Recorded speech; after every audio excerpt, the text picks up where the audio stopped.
Sir সবাই sir সবাই একলা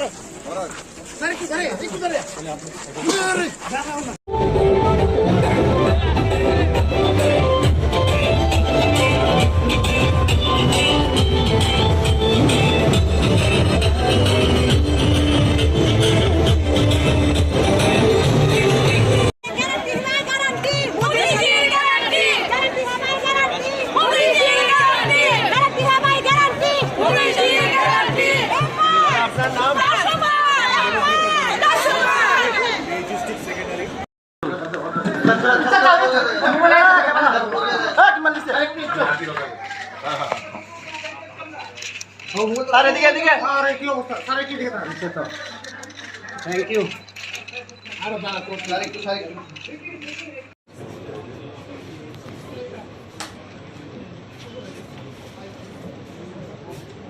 आई है।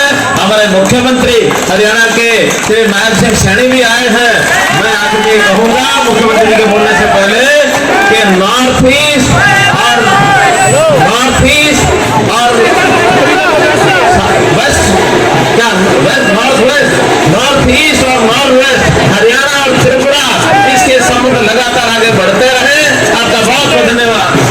और वो गारंटी आदरणीय विप्लव देव ने हरियाणा के अंदर ये बात कही है कि 10 की 10 लोकसभा की सीटें जीतनी है।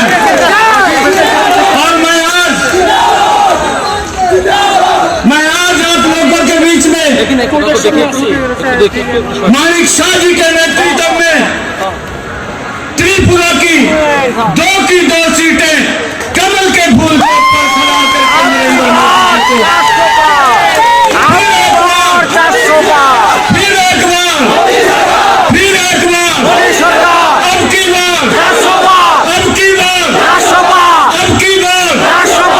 उसको मजबूत करना। आप सबको राम राम, जय श्री राम। सियावर रामचंद्र की, सियावर रामचंद्र की, सियावर रामचंद्र की। संबंध बरकरार रहेगा और जारी रहेगा। आज यहाँ में मैं अपने मित्र श्री विप्लव देव जी को समर्थन देने आया हूँ।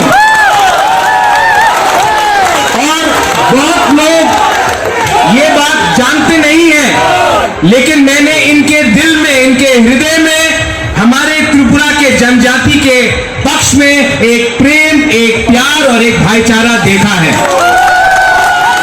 तो आज मैं भाजपा का नहीं हूं, लेकिन मैं दिल से अपने सब जनजातियों को और त्रिपुरा के लोगों को एक बात बोलना चाहता हूं। दिल्ली में मोदी जी आ रहे हैं और त्रिपुरा में ईस्ट त्रिपुरा से मेरी बहन और वेस्ट त्रिपुरा से मेरा भाई आ रहा है। मैं आप सबको निवेदन करना चाहता हूं, आप कोई भी हो, आप कोई भी धर्म से हो, जाति से हो, आपको त्रिपुरा का अगर उन्नति देखना है तो आपको सही रास्ता चुनना होगा। और आज वो सही रास्ता मेरा दोस्त, मेरा प्राइम मिनिस्टर और मेरी बहन ईस्ट त्रिपुरा से हम त्रिपुरा मोथा आईपीएफटी और भारतीय जनता पार्टी एक साथ होकर त्रिशूल बनकर त्रिपुरा में एक नया कल लाएंगे। आज আসন্ন লোকসভা নির্বাচনকে সামনে রেখে পশ্চিম আসনে আমরা আমাদের যে ভারতীয় জনতা পার্টির পদ্ম চিহ্নের যিনি এই কেন্দ্রের থেকে দাঁড়িয়েছেন আমাদের প্রাক্তন মুখ্যমন্ত্রী এবং রাজ্যসভার মাননীয় সদস্য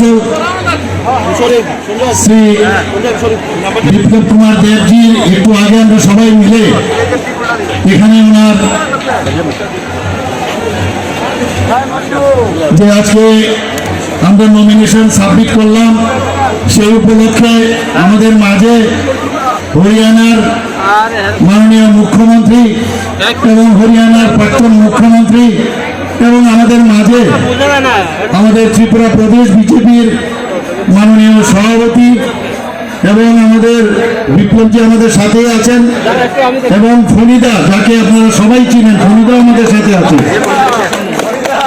এবং আজকে সত্যি একটা আনন্দের দিন যে একসাথে ভারতীয় জনতা পার্টির পতাকা এবং আমাদের ত্রিপুরা মাথা এবং আইপিএফটির পতাকা একসাথে এখানে উঠছে। সত্যি একটা অপূর্ব দৃশ্য। আমি জানি এই দৃশ্য দেখে অনেকের ভিতর কম্পন শুরু হয়ে গেছে।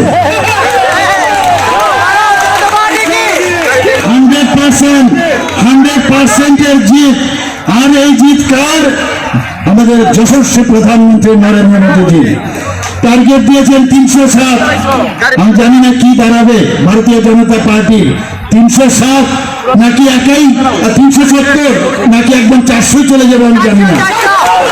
আর আমাদের যে এলাইট পার্টনার আছে তারাও 400 থেকে কোথায় যাবে আইবন্য, যে অবস্থা দাঁড়িয়েছে চারিদিকে এখন খালি রামময় রামময় রামময়। প্রধানমন্ত্রীজি রাম রাজত্ব এখানে সৃষ্টি করেছেন এবং সমস্ত মানুষ প্রধানমন্ত্রীজির উপর আস্থা আছে। তার একটা দৃশ্য আজকে আমরা এখানে দেখতে পেয়েছি। এখানে ভাই ও বোনেরা সবাই উপস্থিত আছেন। আপনাদের বারবার আমরা বিভিন্নভাবে আমরা বলেছি আমাদের কি করতে হবে। মাননীয় প্রধানমন্ত্রীজি খালি বলেছেন সবার ঘরে ঘরে যাওয়া, আর খালি উনার খালি যে মেসেজ উনি বলছেন যে উনি আমাদের পাঠিয়েছেন আপনাদের আশীর্বাদ চাই। আমি আশা করি বিপ্লবজি আমাদের সাথে আছেন এবং আমি ওনাকে অল দ্য বেস্ট বলবো এবং আমরা কনফার্ম যে আমাদের আগামীকাল পূর্ব আসনে আমাদের মহারানী কৃতি সিংহপূর্ণা মহোদয় এবং আমরা ওখানে তার নমিনেশন সাবমিট করব এবং এর থেকেও আমার মনে হয় আরো বেশি সংখ্যক লোক সেখানে হবে। আমরাও যাব, আপনারাও যাবেন এবং সবাই মিলে আমরা কালকে সুন্দরভাবে এই দায়িত্বটা পালন করব। সবাইকে আবার নমস্কার জানিয়ে হরিয়ানার থেকে যারা আমাদের মুখ্যমন্ত্রী এবং পূর্ব মুখ্যমন্ত্রী এবং অন্যান্য যারা যারা এসছেন তাদেরকে আমি ত্রিপুরার পক্ষ থেকে আমি স্বাগত জানিয়ে আমি আমার বক্তব্য শেষ করছি। সবাইকে নমস্কার। আপকি বাত